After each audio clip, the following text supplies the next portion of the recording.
tangata sa manmalo poi alo se fainga parota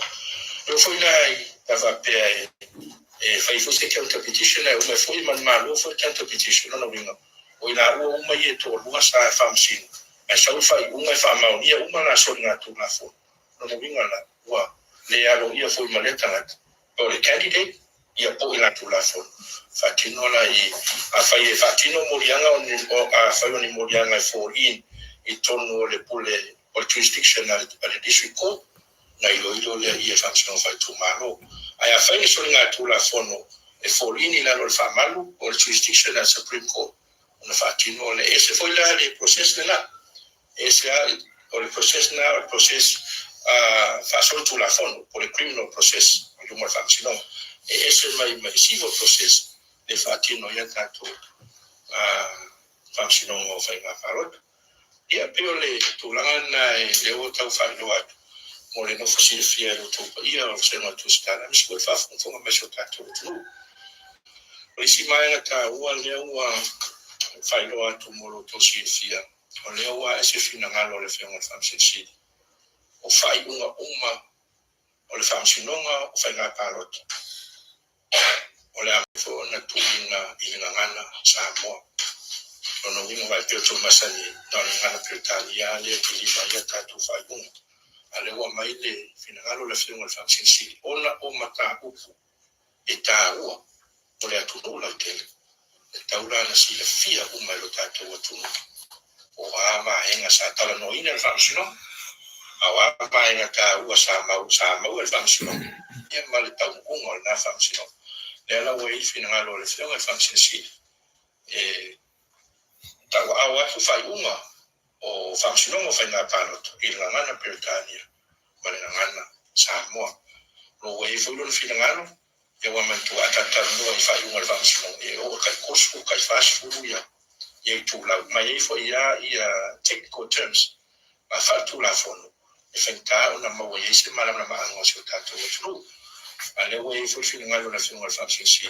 ile mai ai ona ta pena se fai uma tu si al function o le ata pena I mase au telenga o se summary e summarize a toa ia fai un fatsino mai fai fotu ngana Britania ma le ngana Samoa ia o le ona I vaenga na le ua fai lo atu mo le no fasifia fo e lo tupa ia mo lo tu ma e mi se fo le fa fo ta ko le se ta no la tua tu pe ni si le la tu se ma lo fa taino su pali to na tuanino ma au ili mai tele vai na sa fifsinia ai pe taino na o manino le mai ai le tele la e ni leo ile asu le fa ile au I to tono put famsino mo tato tau puia e fai tawino palota ele ni leo ia o fio ia pusa palota ile taimile nei o te nei o laile komsino fanga palota o wa mai I ala to e tai lo na te tonua wa fa pe wai ile fatino tato weekends ole fatano no ngale male officer city ya por acción ya pali tranta palang matustala desde ka fa no kopia tau sanga eu tau no uma talio tau no fio ma fa fi feelinga talio ma le talio o tau sanga ya na mai ya ese tato o ia se singa o in fa restaurant lo officer wa pawal be ma ye restaurant lo officer esa awailia tangata I whainga palot as a candidate. Ia mawawa ai le restaurant. E o tala whea ngai le teimi na whaila mai le tansa. Aore recounta ia, whatu a whatino lumore. Nan pa wana ma fuanga fatula fono na ia anga ba ai se tal sanga ona talia ma le talia. Sa no mai ne. Faftai. No tan mola. O if you ni vai na pa whaina o mai la kota. Ia a fua ia ila tau ia watani mai. Ia palau di lua, ia o le fasta ha le fasta. O ia independent na ngai independent, wa independent upa whaora ia sui o palau di lua. Wala tau e sifo, ia o lima le manu, ia o le cha pipi e whasanga I le sui o le fasta, o tula I mau te tuave. A inga le tai, ia o Muripola, ia tau e sa o le cha pipi whasanga ia awa pau Muripola. e man mano mai fast wali patai tu pa yungo fu ava sa matu malo sui le chapipi fasanga ya to fu e man sui le fast le man malo mai fasala atasio pipi pa uli le sui le chapipi fasanga ya le tunanga ta fa yu sui le fast le man malo mai nanga ifomonga numero 2 por no tau so Australia o le sui le chapipi fasanga ya fusala lilo sui le fast le man malo mai a analo filua ai ono tile ngafa o sui le chapipi fasanga ya ai ono ele ke rum o sui le fast fasala nga lima estava i fo o sui le chapipi fasanga ya vuli ingasione o sui le fast ia o sa pache o la utafi se la fi o sui le chapipi fasanga ya seta tavuli o sui le fast sanga na tolu wala oliveti ahim o sui le chapipi fasanga ya sala paulo wala o sui le fast le man malo mai ma ana lo fitolo ni wapu ayo faiba o sui fo le chapipi fasanga ya seta tan baso sui le fast tono wingala ese fuwa tatu weekend ta sanga sui le chapipi e fasanga ile to se fuwa le fast sa man malo mai ese mai tau pule pala vidua wa fuwa ye e tu langa e fa tan fiu ma fiu con facile la sa la lo fa malo independent ese mai la man tau pule pala vidua independent anga independent last time frame petitions. ya ole ya talofa il fa fonfonga so tatu tunu le niva ngo le uri ya ya ni tatu nunga le wa fa minu te ele tu la suma lua ya la soiva ne yo masina o setema ya la so lua sa mone ya soiva o setema lua fe lo suma lima ya ole a matata tu tala no ngale niva ngo le uri ya ile masani fo yon tatu tala no i te mo le uri ya na imta u profita no ya ona tatu tala no la ya ne ma failo fo iso tatu tunu a ole o a mai fala tele tu langa ole le fatana noanga tu stala ma le fionga fo ile restala sinia ya po ole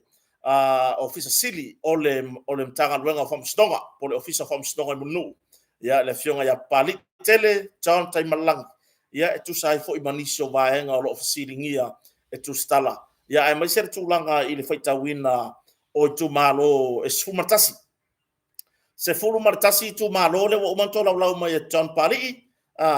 ya ole ato e faita wina le lato fainga palota mai ta watu ya ile tu langa pe ona yai wana o tu malo ole se fulu tu malo se fulu sui ole HPP lea o lo mana na o to faita le fainga palota e fa sanga i sui o le fatu toile tu sa mutas se fulu la sui o le vaanga puipuia ya tau tangata le HPP ya le ala ato e fai ele fai tangwa lea ya masui e to olua masui tutu otasi lea ua fa sanga i lesi sui tutu otasi ya fiu ma fiu ya o palau di lua o isi sui e to se fulu o sui o le HPP e fa sanga i sui manu malo o le fatu toile tu sa mutas ya ole ia ta wia wa left on se mai matai fa msdonga i tai au nei i le so ele o mafai ona talia va se ngatu stala i tonu o le faita wina o le toi faita wina o pusa palota i la topo i tu malo nei o le afa pe ona toi faita wina i le so le amata i le so i tu lai lua le o la faita wai palau di lua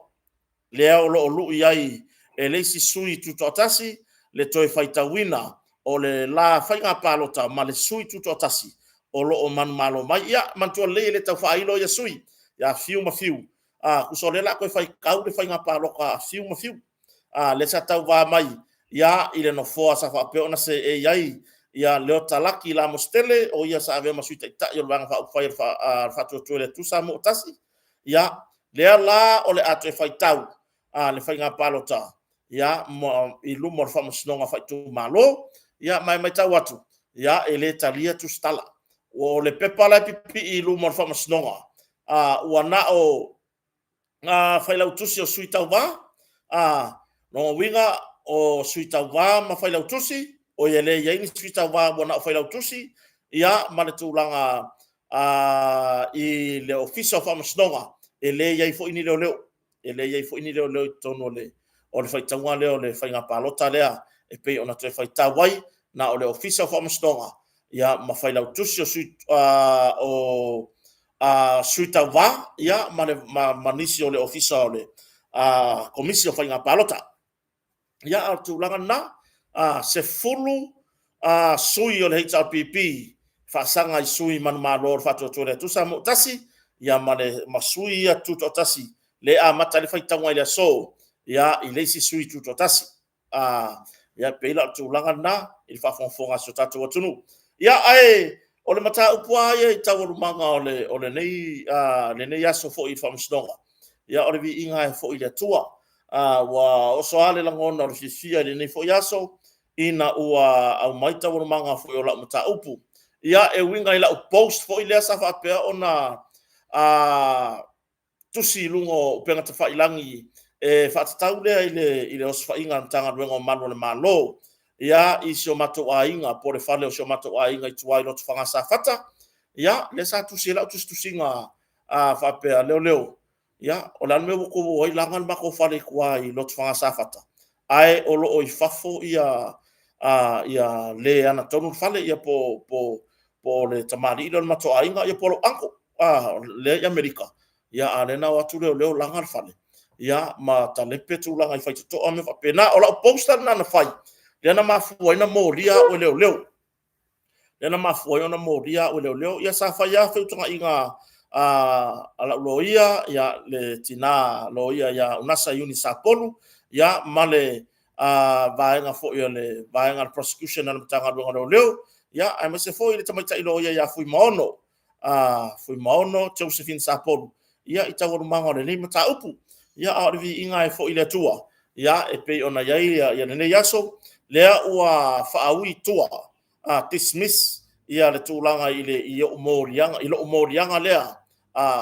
ia e au noa ma tu ina to sautali wa kere i ri fa ma wa se matali ma lo ia mata upu lea le na vala au ile vayaso tonu al fainga palota ia matolo po ma ia ona ole le ava noa yo malo wa nga i tua i le tapenanga al fainga palota ia lea lana tolo ma ia le so iwa le nei o le masina o September ia ma o lea ua fai manuia vi ia le atua o tūlanga ia i le mata upu i lona o tele sa iai mo li maua le tua leo sa iai mo li maua le tua leo ia i le mata upu le nei ia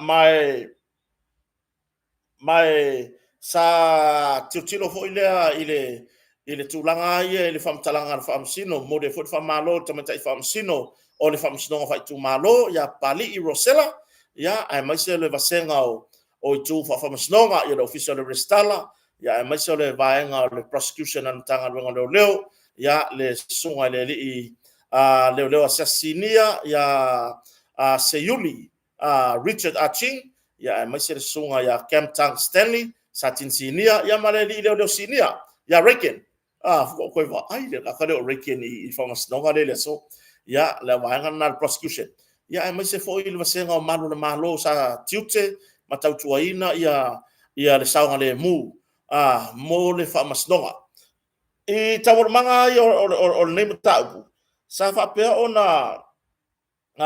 iai se tūlanga fo i lea sa iai mo le maua leo. Sa iai mo le maua na tanga ruenga leo. Ia ai peitai, ele i mawhai, ele i mawhai i le toi sila ai, ele matanga ruenga o malu le malo, i lato mori mau. Ma toi au talu atoa, i le tūlanga fo i le mata upu ma mori mau, sa whapea o na o lato whamauina. Ele i mawhai, i le wawa ai an tanga ruenga. Ele i mawhai e mori mau nei o na au sia se tūlanga fo i le wha ono whamauni ai se mori anga. Ia i le tūlanga i la upou sa whapea o na whai. Ia ma i le tūlanga fo i lea sa whapea o na tarasanga i loa ma le tua a leo toi withdraw le la mata upu i tua. Ia ai na tarasanga la ulo ia dismiss. Wa ina ia awane i toi a sia lava nei mata upu i se taimi o le rumanai. Ia pēla tūlanga na, ia whamanino mai fo i tamaita i whamasino, ia Rosella Pali'i, ia le tūlanga I tau manga. Ia na mana sau no manino ale le tamatai whamsino I tono pot whamsino. Ma whapea mai. Ia orana ia fo ile sila in mata upu mana morianga. Ila o post na whai. Ele ai se tūlanga fo ile ua whaono o I se tūlanga ua o soli se tūla fono. Io ia e pio tūlanga na ia mori e whamalo. Ia te awia ia lea wa mai le ole taunu unga ia o mata upu. Tātou te fesili lava I le whamasnonga. Ia po le le taunu unga. E mo mori e lava le whamalo, le whaftai I le tamatai whamasino, le whamasnonga whaitu malo. Ia ona ole nei mata upu. Ia le wa ave itua. Po dismissed mai whamasnonga. Ia tu sai fo I ma le tangi sa whaapea ona le tangi am tanga ruenga o mano le malo. Ia whaftai fo I le vaenga le prosecution. Ia o la uloia le tina ia unasa iuni sa polu ma le tapua inga se o tatou atunu. Ia o titilo ia le sa whainga ruenga am tanga ruenga o mano le malo. Tu sai fo I ma le whainga o le morianga I le latou wawa ai. Ia ai ele si sia whamtalanga o le tūlanga le na o le nganga fia malanga whaftai. E ui lawa na sei tia ai le na fo ia so sa whailo o morianga. Ia ma le ui fo I sata ita fo I tawana watu. Ia te ila tau sa ngafa ma le whatinonga o morianga nei. E tusa ai ma le tūlanga I morianga nei. Ia ai petai le o tali manino whamasinonga I le so. Ia ma ua whaaui tua. Ma ua whaaui ai tua. Ia le mata upure nei. Ila o post ta whapeo na whai. Ia ole vi inga ila e fo I le tua. E tu sai fo I whaftai fo I tapua inga.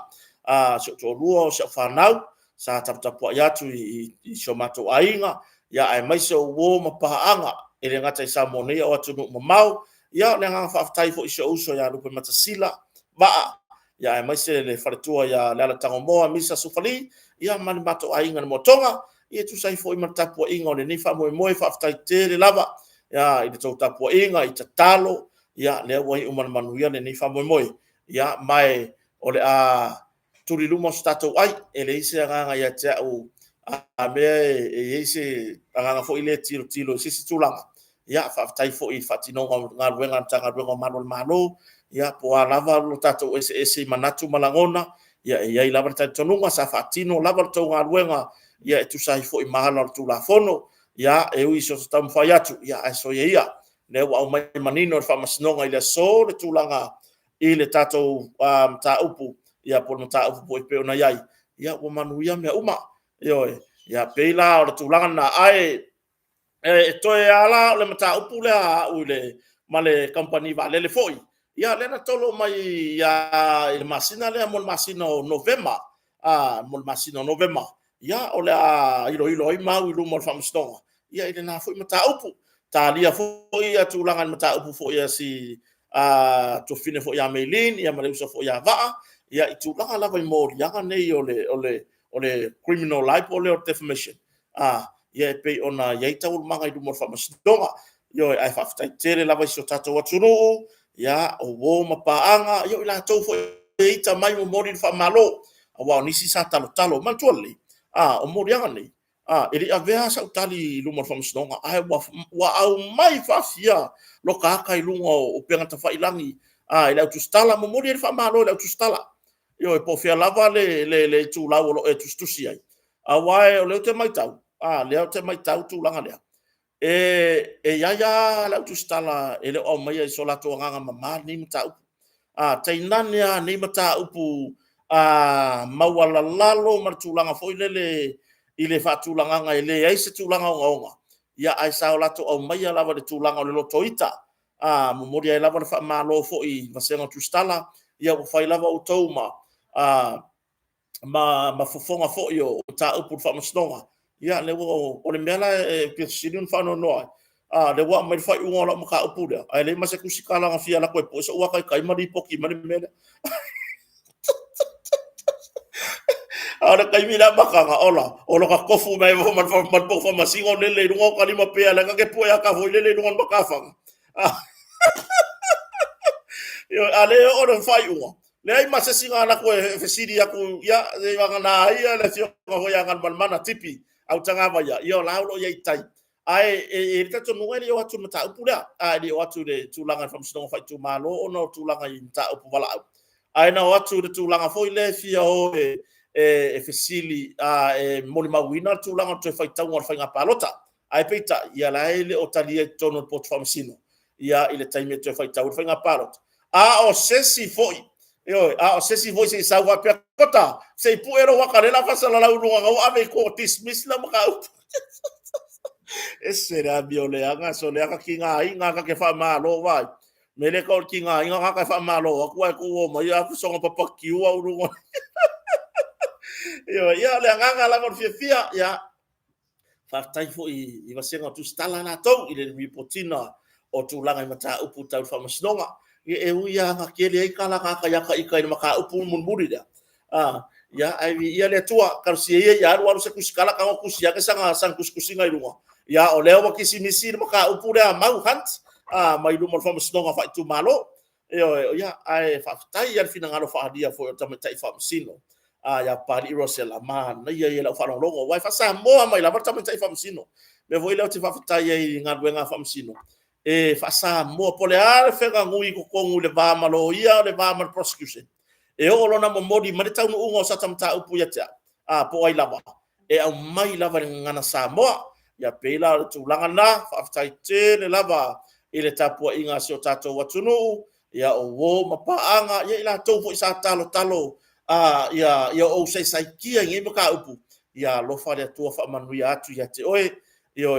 ya oe fo isa ela lafo upu malolosi ile taimina avatu wa ilunga ya lo wata e tustala i newspaper TV le tio sa ela lafo ye upu malolosi ya kota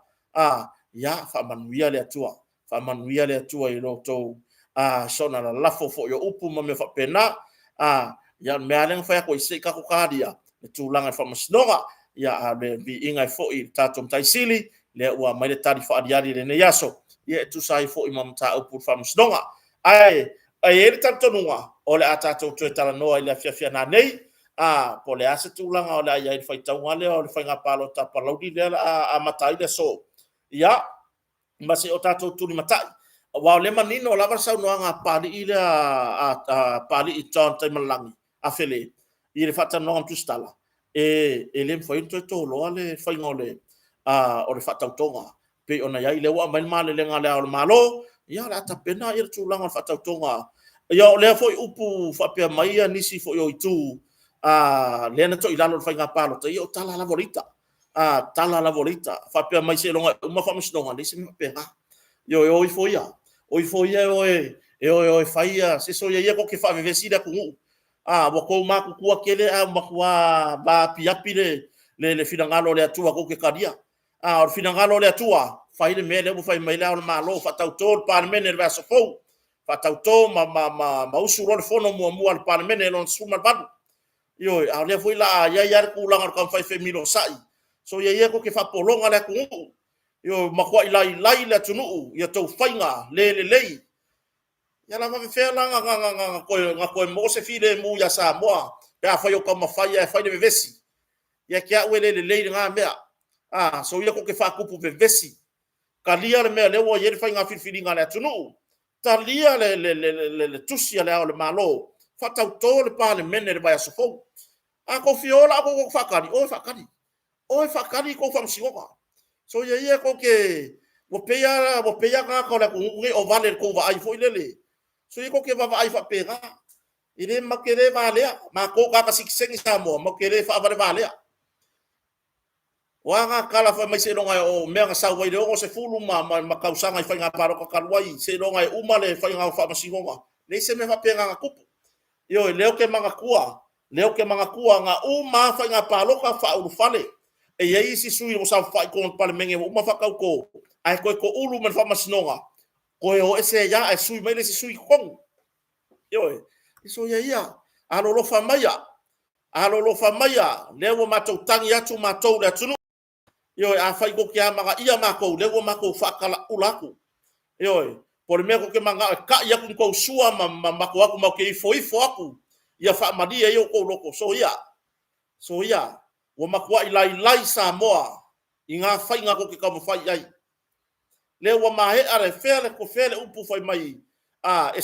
o to finga to finga mai le tua o le ko kele o kalia fifilinga na tunu le ko kele o kalia fifilinga o ta yo sa mo pe on fifilia le tunu so ia ka ko mangaku o le akua e mua luma longa lofa yo a le kai me ko sa ile akua ia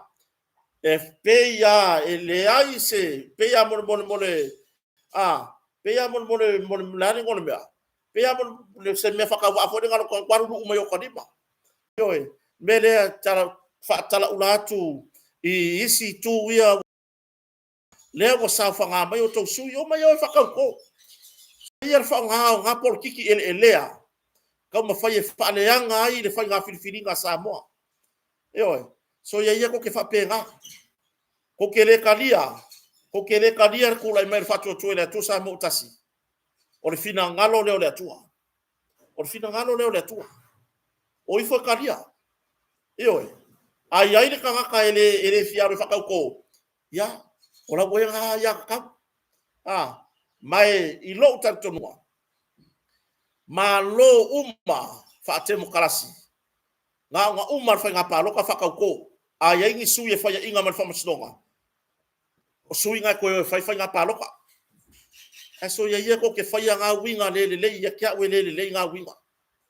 yo le nga winga ya kya we le o se tulanga le matango fie ia ba ye le foi ka solo bua su yo le kurea ko se fulu le wo ko final recount ese nga masangi nga fangi nga ya kia ula ila kala sawa ka ke le fa alongo mo ia me recount o ia tangi ai le ba ai mawalalo I le fatinonga e mo yo ko wa ya ka o le ya ka kaula o ko le ko wo ko fesili fa masnonga fa ko recount ai ila utilo malau mai tau makua I ko le manga ia le tiute fita le tiute malenga luenga fa maoni sa fe ngai mar komsino fa nga palota male mamalu o tangata o li ofisa sa fatinoa le fa nga filfilinga sa mo yo mele lo ai ko kele ka ko winga wo ko fa kaua yo ko langona ai wo ko le sila ile atua mo no finangalo yo ka fio lai ia le nga o ko wa le wo fa ko recount fai akula le recount fa nga solo matulanga wa helo tatu wala fa sa wala tunu fai ai o to fai I pa election mo le fa nga palota la kala mongi ya e lucky e ko yengi sui o le siva nga ko yo mai lucky e ko yo yengi sui o ngisi va nga ko yo mai la nga de wingo fa talanga ele o le atua e fai va venga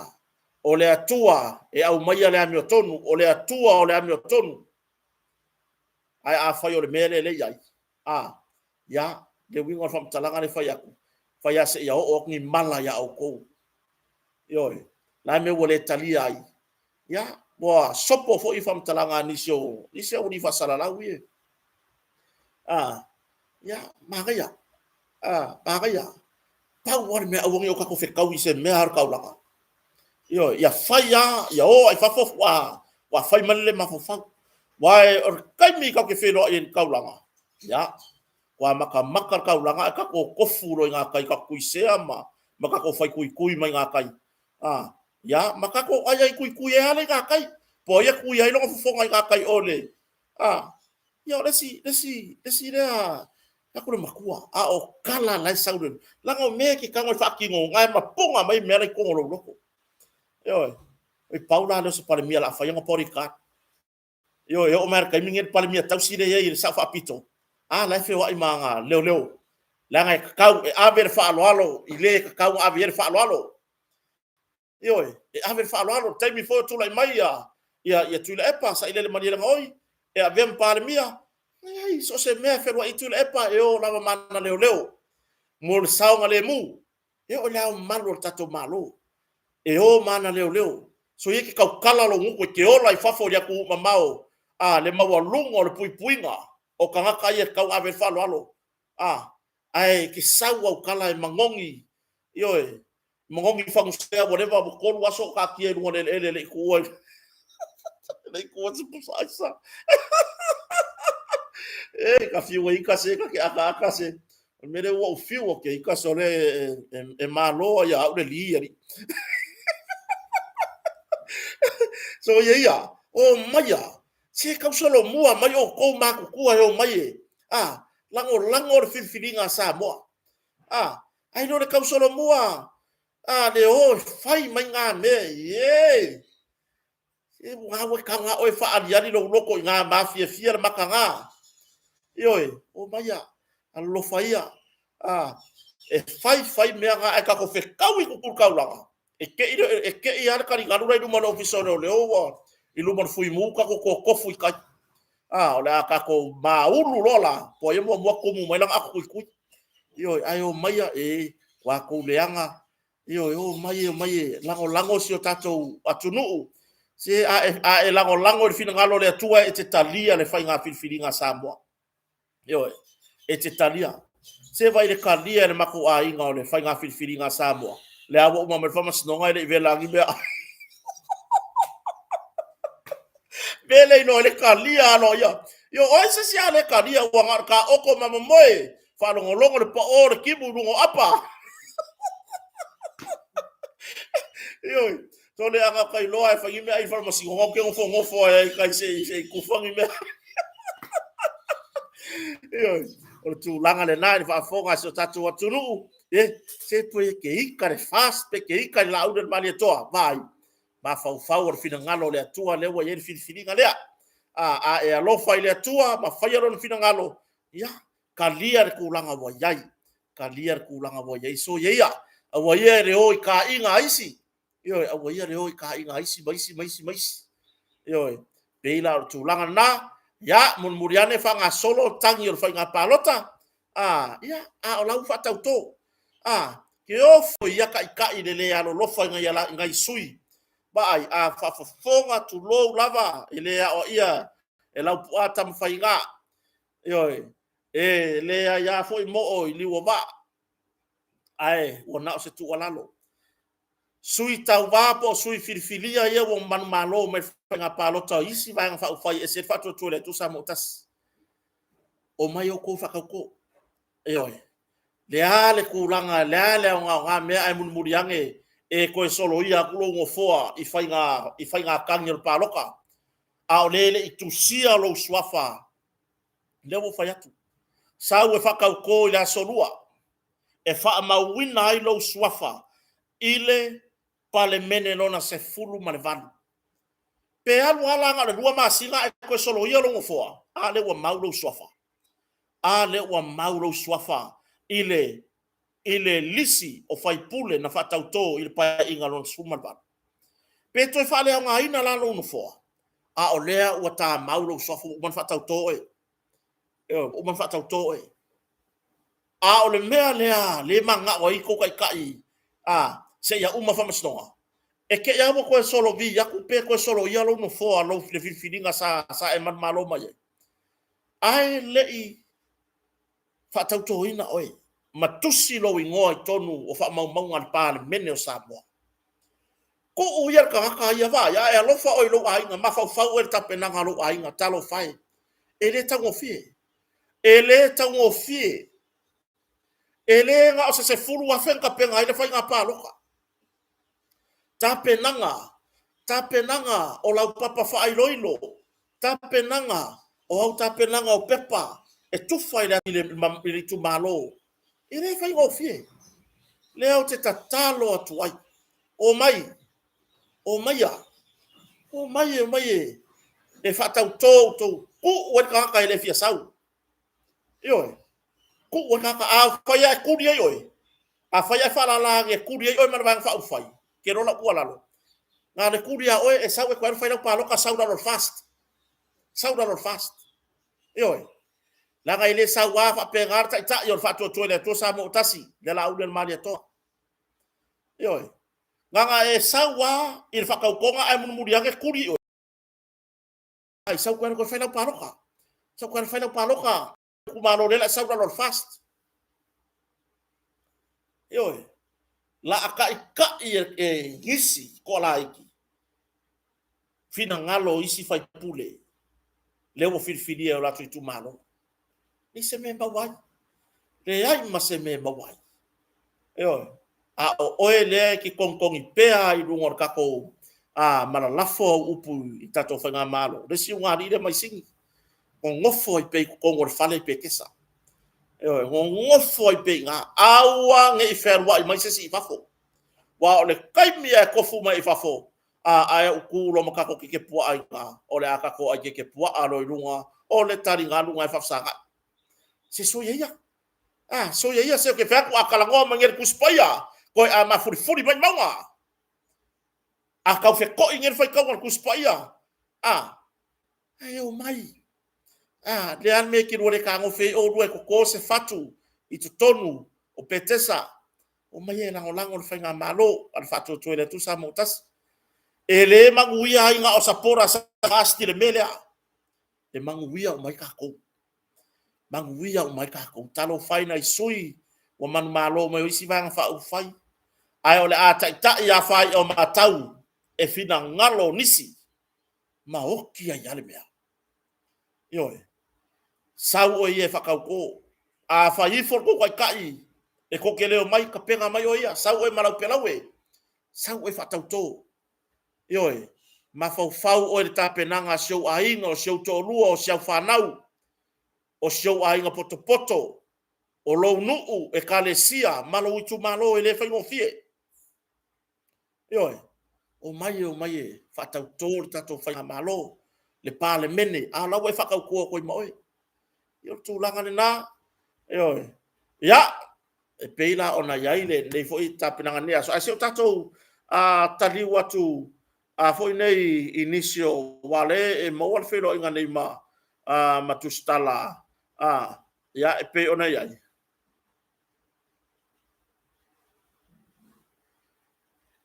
ya se o kako akula ile fatanoanga male tamai tai pa le mia tausi ya por le safapito le fionga ya fiamena mi mtaafa ya tu sai fo ima por aso no fina ngalo mua ile tua awa analesia noa lo na nganga na fa pale mai o anga ia fa demokrasi o te fa malo atu i vai nga fa fai uma sa tauva ile nei fai na paloto o se tasile nei o fai na filifilinga o fa mawina ile tele o vai nga fa fai sa tauva ila autosui famalo i taitai o vai nga fa fai saulato taimuina por kalame ma fala wiloa aulato vai nga fa fai awali filifilinga ale atunu famalo fa style fa toto o lea ua mai le unga o le whainga palota ua ausia ele vaenga whaukufai o le fatua ele atua Samoa ua tasi le whaina umera maa walunga o sui o itu malo ma o te tauwhi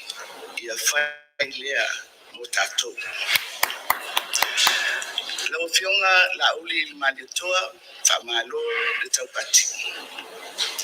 lau sunga tuila epa whapea taitai o isi vaenga whaukufai ile nei whainga palota whamalo le whai o le whaiva e le whaingofie le sailinga mafua le lei mo Samoa ai mai se tūlanga whataitai o le malo ma le fono au whai tūla fono e saili le tō whawhetalai ma le moe whetutuna ai lautua i le poto mai le atua e whafue ai e sā o le atunu o te whawhetai e le paia mawalunga o Samoa sa whatino o lato wai atatau e palotaina sui o i tūmalo whawhetai le whai malu o lo o tō whaiva e le iai se ngase o ni bevesi na ali mai le vai aso o le palota o le filifilinga o no foa o i tūmalo. O lo ta oto i la oto whato whala inga. Ma o ai lava ua oto tusi au iai. La tau te mo'omia, la oto langolango. E una ia whatasi ati nai o i tūmalo. Male atunu. E le titi le whaafitai i le fionga i le komisina o whainga palota malona ofisa. O le au whainga luenga ngā lulue i whale palota. O le mtanga luenga o leo leo. O sui mai fafo sa o lato mataitu wina le nei whainga palota. Ia mai lato uma na whaisao i le whamoe moe o le tunu. Whaafitai le whaitaulanga, whamalo le ngā lulue. Le lava se ngā luenga i le maia. Mai si le fia e le atua lo o tau ti ngā. O ia na te tauia i whamanuianga e ala ese mai. Ia Samoae pe ngalo e i sea. Lo wangani le. I le nei vai tau sa o tau ave nai le taitainga o le atunu i le tofi palimia. Sa o tātou whola umai i le o ngā titonu o le ruafe luas furtasi. I le mai ai o lui tau mawhita na tūlai mai fo i le nā vai tau. O te whape atu. E le titi la o tōrangolang mai tātou malo. Ilona ati nae, malona te mawainga. Sa tau mwhai lava i le mwhai ngā whai. Le wha moe moe i le fisosoani mai o le nganga paia. E whaatino ngā luenga mo le manuia au i lumo o Samoa. Mo na tangata. Ia, e whapea foi. I le whenga iai ma le vai fafo i malo le Pasifika ma le lalolangi. Ina ia tū mau alunga le tātou mau. E mo moli i tau au whianga titele sa au wai iai. O le tala awe lea sa mori mai e a tātou talinga malo. Sa ngā pati ai le tunu ia Novema o le ruafe luas fultolu. I le saininga o le Samoa Agreement. Ma tunu o Europa, whapea i tūlangi a Afrika, Karipiani, ma le Pasifika. Ia, ai mai se ai o ke topa o le tausanga na te anei. I le whonatanga a malo e limas fuluono o le tau pulenga a Peritania. Ia, na asia ai Samoa, e le o lo taiulu o malo le tau pulenga. Ia o le tupulea o Peritania sa lesi le tolu mo le ulu ai taimi. E ui lea o anga masani o le tātou soifuanga. E tutupu matangi liuwa. E fisaua ina pea lo tātou wola i fita peita. E malamala pea le nofuali i o le alofa tuno. Awa o le atua. O le fai mea tonu. O lona malo e le mawhai o na luluina. O le pelu e maamai. Lau fionga i le palimia filifilia o Samoa. Lau fionga la uli malitoa sanga iane ai o tai. Mau whao Sofia moe ngā wanga. I lo tulai e taitai le atunu. I le tofi palimia. O le tofi le na, o le tofi o Samoa, malona malo tutotasi. O la ia whamoemoe i le atua le ngā ruenga. Ia taunapo i le malu whainga whawai, matura fono, ma ia tautuana, whautuanga, ale au whainga ruenga ale malo. O lo o puno wai i au au nanga mo le atunu. Ia manuia lo tūlai mai i le tau aveina o le tofi palimia mo si o tātou atunu. Mo sui filifilia uma o le fono whaitula fono ua pale mai mo le pale mene se fulu vadu. O to mamana ia whamanuia le atua i le tofi ma le vala awina. Ia si o itu malo pele o lo tofanga. Whaafitai mo la autou tapua inga o whianga ia i ma le tofi pale mia. Tainani le fast fulu tau sanga talu no tau aveina le no foa o le tatou tu malo. O le asa tatou tau tua ia Samoa. Ia whaia ia ma pi inga o le tua.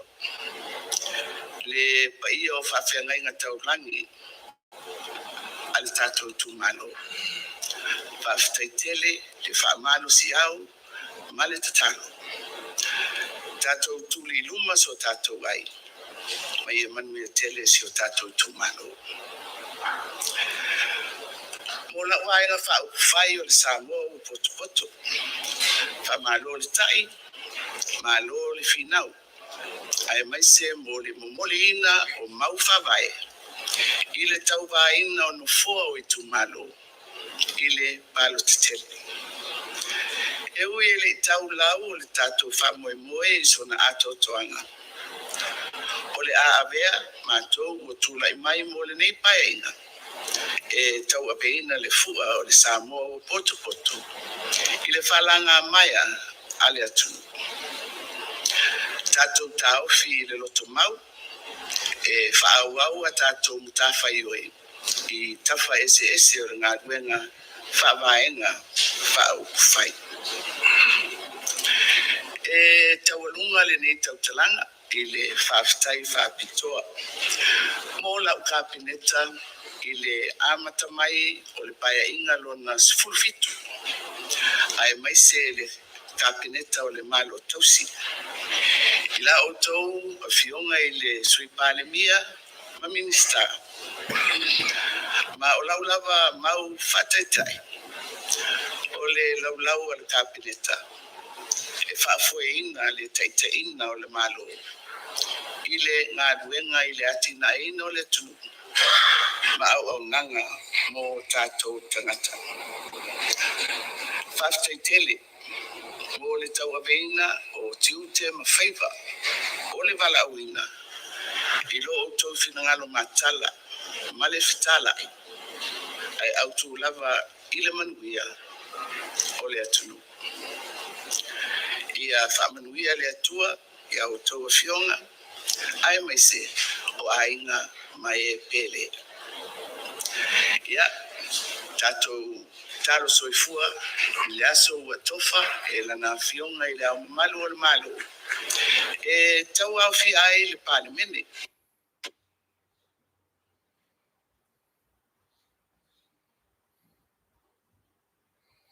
Ya. Mo le whatau toina, o sui mamalu umo le pale mene. Ai maise le pale mia, malana kapineta. Io tato mo fatasi le aso i le file mu, ma le anganga whawhitai. Ua mai ale whainga whiwhiringa Samoa, i le tausinga alofa ale atua. Ia manuia tele si o tato atunu. Ia tumau pea le file mu, ma le alofa ale atua. Ma le mastanga whai pea malona anganga.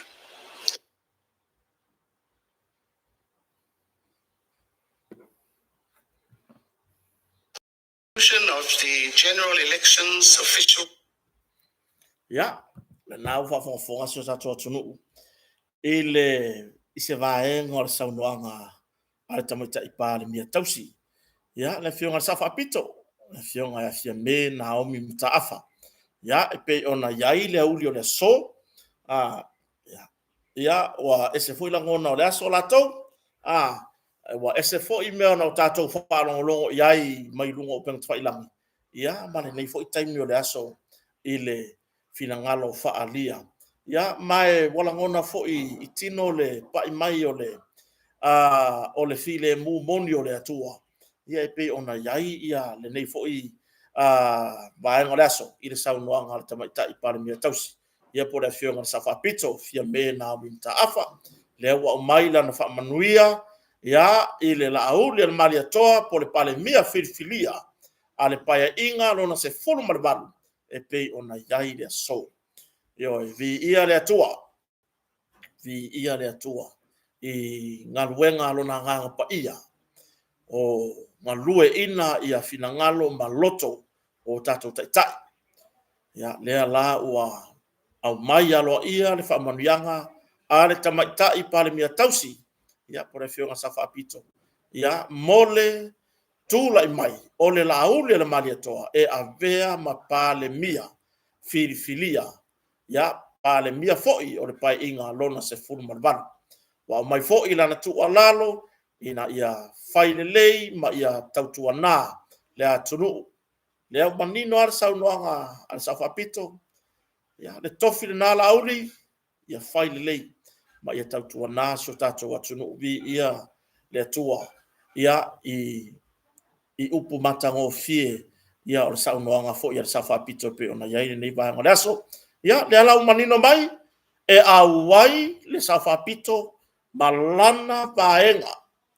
ya mai tolu le sa mai sa mo poto tolu le sa fia mai awai le foi watu walalo ya le safapito ya ile fionga fo ile tai o le tuangai ya por sunga tu ile pasa ile le mele ngoi ya tatu talia o upune tatu talia le fainga filfilinga Samoa yo wai o le memoni si la fia le ia tamaitai pa le mia tausi le sava linga fo o le lo tasi na matua i lu ngala lo le ana tua ia ona u fale pa le mene o le pai inga lona sufitu i le pa le mene sorry le ana tua ia ona u fale ka peneta i official malo ona o le tulanga ya i fi na nga fa tula fono mana se ka malo e pe ona yai ya a o le la ua fo nei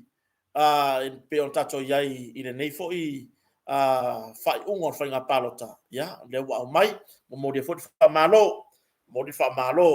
ile fionga fo i pale mia tausi ya tato te se la ngona manatu o so u fata wa ma so u la ngona na wa ya mo mo de fa malo le fionga sa fa pito ya e pe ona au mai nan fa manuianga ya ma au mai lana to fa tala ia pe ona iai ia tu langa foi ile fai ungor fai nga filinga Samoa pe ona iai ia fa malo fo le tato atunu wa tato te ese lava i manatu ia ai lava le time o le atua e iai le o tato tiro le time tato le manatu sa iai fo ile tato matenga ai longa o le asau noa le sa fa pito e fa manuia ile tula i mai o le lau del mali toa ia ile tofi pa le mia ai petai o le taimi a tua ia o le taimi tonu lea wa saunoa ile aso ia po le uli o le aso ia mai avelan fa manuianga ia ma le tulanga wa ta pena i fo ile sa fa pito malana vaenga o sa mo poto ile vai aso fo ile tu sai male polo inga le al malo ina ia fa tau le tatou paia inga lona se fulu ma le valu i le vai aso fou ia i le aso lua i le afo le iwa taiau ia o se langona fifia ia le ua mawhai ona manino mai fo i le vaenga wa sa ia i lava nisi o sala tua whapea mai le ale tau nuu tūlanga i whatautonga ona o nisi o fina ngalo o taitai o isi vaenga whauwhai e peitai ia le ua manino sa unuanga sa whaapito ua look forward for the sa whaapito ia whatauto ia malana vaenga i le vai aso fou pe a whatauto tatou whainga malo fou ia po le pale mene lona se fulu ma le valu ia tatou lango vi ia le atua tatou whafo iane le whaftai ia te ia o lea lava e milo lona nganga pa ia e musuia o tatou taitai ina ia tatou ngāru lue whaatasi au wāne manuia o Samoa ia talo sia i o oifona nei le fiafi ia ai au mai lo ma se whamanuianga mai atu ila e pasa i lele mania le ngoi oka ai mai le fia o Samoa au yo wow isi ka ngaka lela uta ua tu lo lava o tau fo yo lango ile isto ino tu lepa vai wa yo ko isi kangaka e ser ko rea lo fa sko inga le la wa kwa vai ana to fautua le stoi ina ele o le finangalo tule e paina tulanga ai Carlosia le o amata mer sa fa pito ngange ai fa manuia mai lo matula e papo tai au foi ai fa manuia mai lo matula e pa ile fainga malo fo ya male la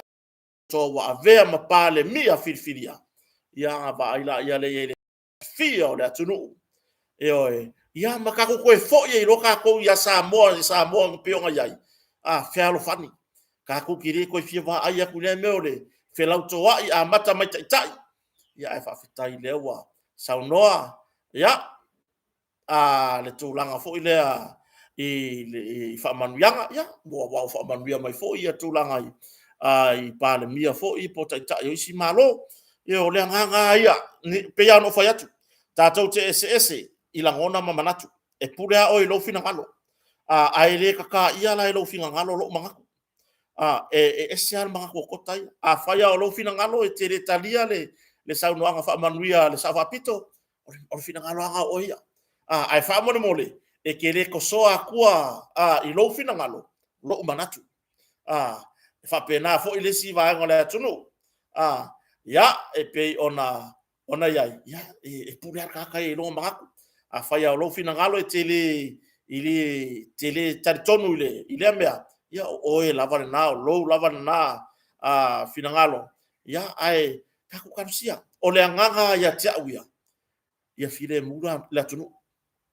ele ya se nganga fa pe ya ka ko fa wawa ya kau ai mai mai o kau ai aku mai kau ai mai o la ai nga kau ai ka ko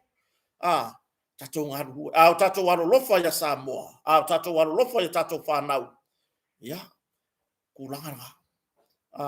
kako maka mea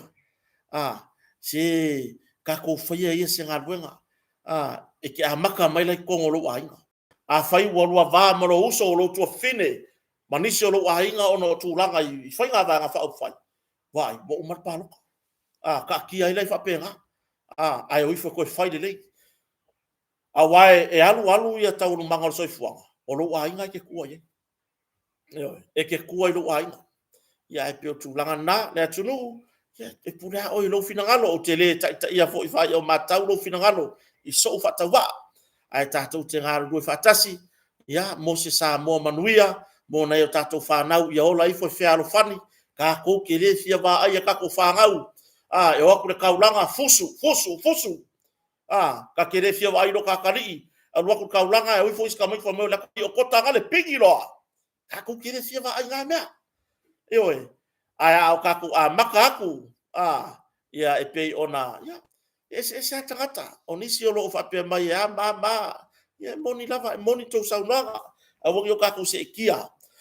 ile maluor kai au ai o vesili fa fe pe fo fina ngalo le tua le wa ui va fe pe fo fina ngalo musuia le tua ile palemia tausi le wa mai lo fina ngalo le lo winga u yo ka ku se kia ile fina ngalo le tua o ku langa nga mele ka fa ya ku ai fa ku aku e fa ya o ya e pulea o lo fina ngalo e pulea o lo fina ngalo o siaka menti e pulea ka ika yo siau menti ya e pulea o siau menti ya ka ika ya pe yo tu langa na ya ai ole tato tala no ngana nei ba ngole aso tato filo fo ina nei a hoi nei a vea tato fa so nga manatu malangona ya ma me tato te fela to ai ngi ko fa pe mai ya le wa mele tu pune so tato tu o le va ve yo fa masingo les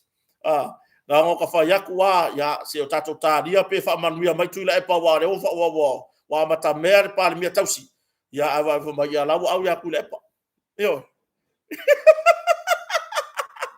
le merga le va ku ya merga fa ye de kwa ka ko re fiola le la lo langi ka ko wola ma enjoy le la lo langi ko nga ruenga le ku e fa ye de kwa o le merga le ku pungei fai ka ko la wale mau e ala ko kala ngo fa pea o ke lo fai la fanga o ke lo fai tu pulanga la ba o Samoa ya ai lu isi nga ya la so nga fai e fia ka o nga ba kongi mai kongi yaku lele mo le ngi ma o ala me ala kawai ya koya o aka ma ia ka ke ngofo makaika fo ingale le ngola kala ya le ya se si e ku fa ma wai se ka yo artu langan na tato tadia ya pole hare tu langa le ai ya ai tato fa mo le tua ya ma tato tu matai mo mori fa malo la fa fong fong ma temine na mai amai not fa masno o sa lo wa fe na tato ofisa i va tele le tato le lau mua ya pol mauto sa mo vai tele o te rifola fa to ao ese ali tu malo sa fata mua na wane mo moli alo ia le suita mai tai ya anapu seve te I fui mono mo moli alo ia ile tato ile tato ofisa autu ia I vaiteli io ai nei te I se la u ia tala fa longo sa ono te rifo wa tele wa ta apere si vai sa ia pia ni ke se la kala fa lo ai le fa ko la kala se u fa longo ya sa o le la fa longo le la o mo to ya vaiteli mo modi fa malo ina yuso yo le au manga tato ai ngor fast ya onai matai o lo tau ina si o tato ai ngor fa tu le tu sa mo tasi la mo mori mai lo fa anga o sunga ya fiu tamo le ele ina mamalu o si o tato watunu yo la mo mori mai ona lo fa anga yo ya le sunga ya va papa va ya la fo mo mori mai ona lo fa anga ya o le mamalu o tamali ma fai launga o lo tautuaina ia le tatou ia po lo ba ayer saunga le mu ia se uso ya meki ya o le uso ya lo po ya o le sunga avayao lo mafuta mai vai tele I le tatou a inga o le fatu atu le tusa mo tasi o lo momori me o la tolo faanga si o tatou atunu ya ai le ngata ilea ya o le saunga le mu o le tatou a inga o le fatu atu le tusa mo tasi le fesiri ainisi la o lo manuia me uma ya ma o lo ia se tūlanga saunga le mu le sia kinga ele so nga fe ase ka avale ko kongo le loko e ngalo e ka ka ela ku fu fa sembesi le mala I runga o yo pe ila ku langa nga ile fa fonga so tato tunu ya ai man ya tele ne yaso tato malolo fa iska ko lans manga ya ma vai ta mai tia onga